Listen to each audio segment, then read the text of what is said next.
What is the link between Ramadan and dua? 5 consecutive verses from chapter 2 have been dedicated to the topic of Ramadan.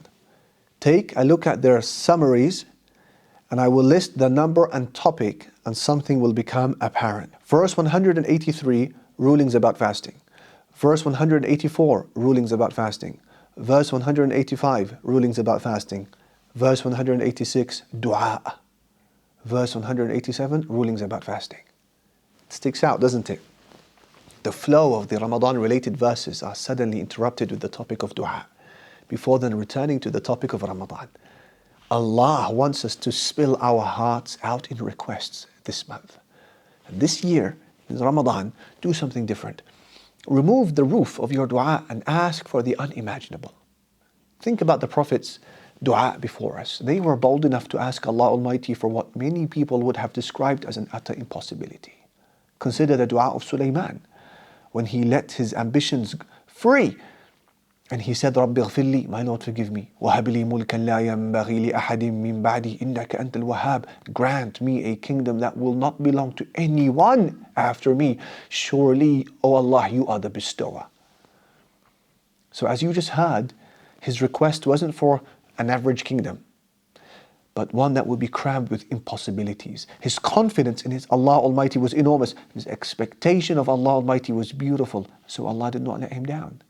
So what happened? Sulaiman was gifted with prophethood, knowledge, sound judgment, control of the wind, animals, mankind, jinn kind, and a kingdom that shall never be replicated on planet Earth ever again. So righteousness is not about being humble in your requests in dua. It's about removing the ceiling. So raise your hands, it's Ramadan. And as you do so, raise the ceiling of your ambitions to a brand new height. And don't ask for just ease on the Day of Judgment. Beg Allah for entry into Jannah without any prior accountability. Be bold enough to ask. And if you feel that you don't deserve it, still ask. Don't limit your requests for paradise. Beg Allah for the very highest of it, al-Firdaus, even if you feel that you don't qualify. Don't limit your dua to the guidance of friends and relatives, but beg Allah to turn them into revivalists, even if you really can't see it happening at present.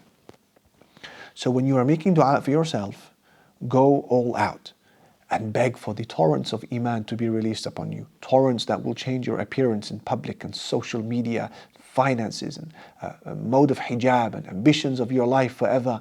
This month, every one of us is bowing and prostrating and fasting and reciting.